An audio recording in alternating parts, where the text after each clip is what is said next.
Hey, it's Christina, and welcome back to my channel. It's been a little while since I have posted anything, and that is because I have actually been pretty depressed.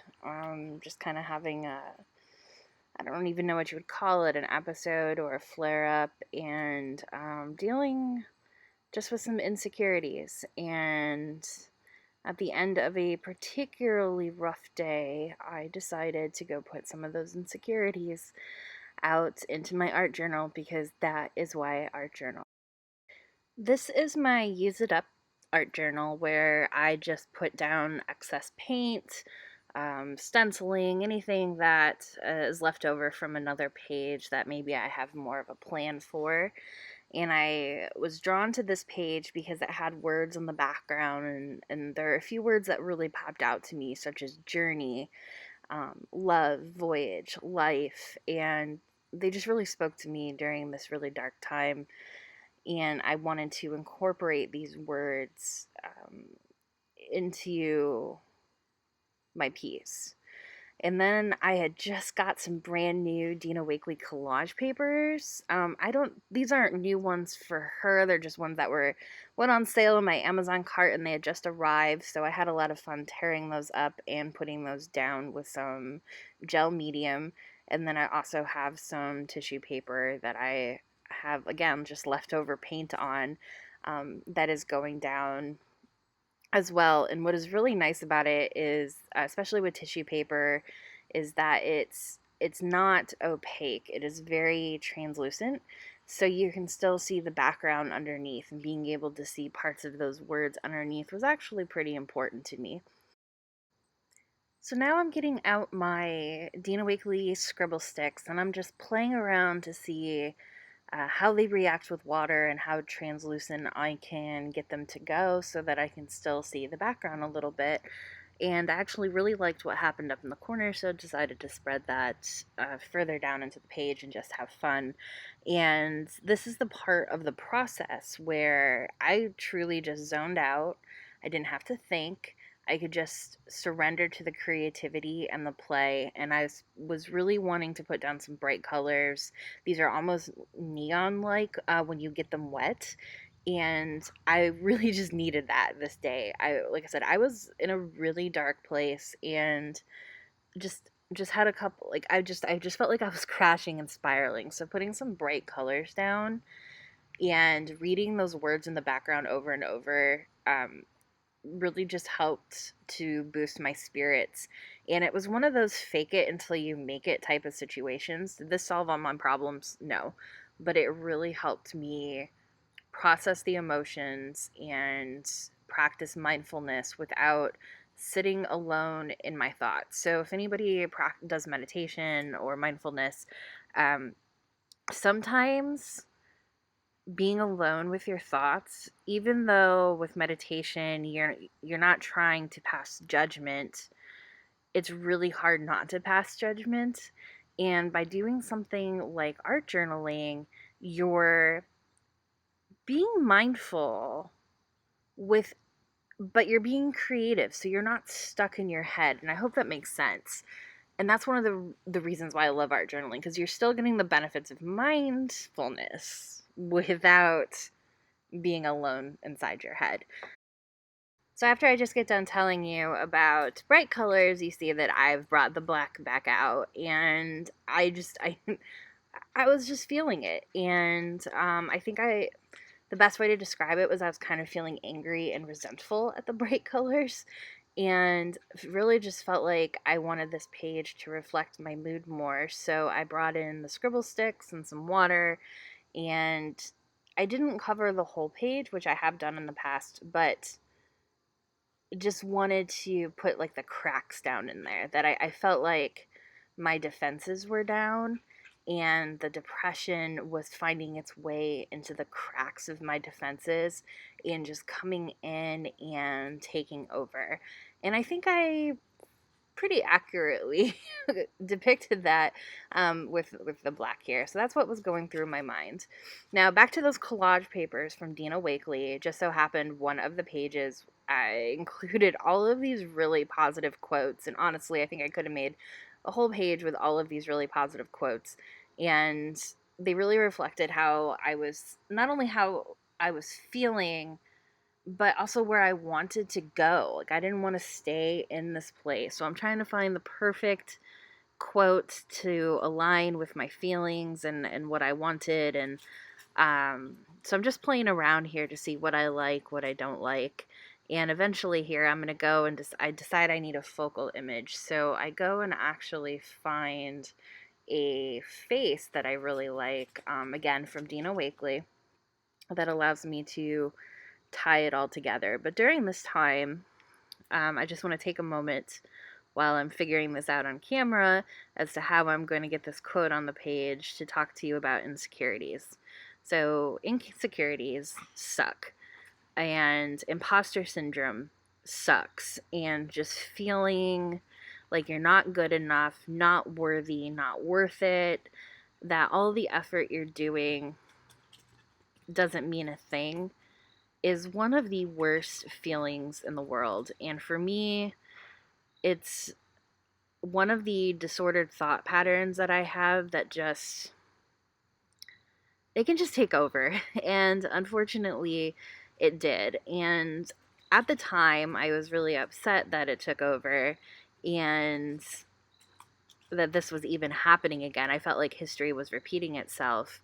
But in retrospect, I had the awareness to know what was happening, that this was a disordered thinking pattern, that this wasn't rational, that this wasn't true. And I think that is the key in recovery, is that it doesn't mean the insecurities are all going to go away. It just means that you have more self-awareness and the tools to deal with it. And I wish I had all the answers as to how to deal with it. I'm still trying to figure that out right now, but at least I know that the problem is there, and I definitely have a self-esteem problem. And I mean, and I know this. I mean, years of therapy will tell me this, but that I have to keep working on it, right? It just doesn't go away. It is something that I need to reinforce every day. And that is what I want this journal page to be about, is reinforcing that positive message of it's okay to have insecurities, but it's not okay to stay there. And so this ends up being just a really nice reminder to myself that this is just a moment in time and these feelings won't last forever. After doing some mark making and getting my focal point down onto the journal page, it was time to get my quote on there. And you can see I cut it out and lined it all up on my glass mat alongside the journal. So it was very easy to remember the order in which the little strips went. Wouldn't be the first time that I've messed that order up. But this quote really spoke to me. And what it says is, I am larger, better than I thought. I did not know I could hold so much goodness. And this was the perfect counter statement to the disordered thoughts that were in my head. Again, I was feeling like I wasn't worthy, that I didn't have value, that all this work I was doing was for nothing. So this quote really was the opposite of those feelings. A big part of talk therapy is actually cognitive behavioral therapy, or CBT. And what that does is specifically address disordered thinking. So if you are having an irrational thought that has been triggered by something, in this case, my insecurities were irrational. I had no evidence to support any of the things I was thinking. And so coming up with a counter statement is really important, and that is actually how you retrain your brain to not go to the negative, distorted thoughts first and actually go to the positive, rational thoughts instead. And it doesn't happen overnight. Definitely does not happen overnight. But if you are struggling with disordered thoughts, um, we can do a whole other video on the different types of disordered thinking. coming up with a counter statement to them and repeating it to yourself is an excellent way of practicing self-love and self-compassion, and also just retraining your brain. And you are legit retraining your brain. So the cognitive science of that is that you are forming new neural pathways to the right information, the correct information, the information that you want to repeat to yourself. It's the same process that happens with learning. And the more you repeat it, the stronger that connection becomes. You can think of it as training a muscle and doing reps, for instance. It's the same reason as to why you can get into a car and drive to work and then arrive at work and don't know how you got there, because you were on autopilot. So you want to autopilot into those positive thoughts. And that is what I wanted by the end of this page. I really just wanted to call out the positive thought. And when I go and visit this page at a later date, which, again, one of the reasons why I love art journaling is that if I'm feeling these thoughts again, I can go back and find this page and remember this whole process and know that, I felt like my defenses were coming down and the depression was crashing in, and remind myself that I am worth something. So right now I'm just doing some scribble journaling. You can't even really read it. Even I couldn't read it if I go and open the page. I just really wanted to put some more of my thoughts out on paper. Again, this is journaling, it is art, but part of it is journaling. So I just really putting some of those thoughts that I had on paper and writing some counter statements to that. So I would say something like, I am worthy, I am enough, I am loved, I have value, and just repeating that to myself over and over again while I'm doing this. And again, that is a key part to any mental health exercise, is repeating the positive validations to yourself over and over, and do it as many times as it takes.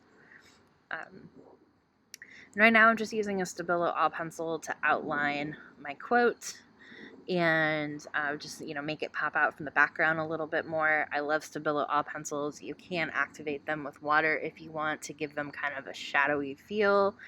Then I'm using a Stabilo graphite, colored graphite, to just kind of add some my own flair to the Dina Wakley collage face that I have going on. Now I'm just adding some final details with this, again, a Stabilo All pencil. This is me activating it with water. I'm actually going to extend the figure down into the paper a little bit to ground the figure, so I don't just have a floating head on the page. And again, I am doing this in black, partially because the original image is in black, but also I was just feeling dark that day. I did add a crying heart to her cheek to just kind of indicate that my heart was hurting that day, but my heart is still whole and it's okay to cry. So again, these are just all symbolic reminders of what it's like to live with mental illness. Here's a close-up of my final page. I really like how it turned out, and it will always serve as a reminder to me that it is about the journey, and it is okay to have bad days, but it is not okay to stay there. So thank you for joining me for today's video. Please like and subscribe if you enjoyed the video and want to see more. And also let me know in the comments what ways that you deal with your insecurities.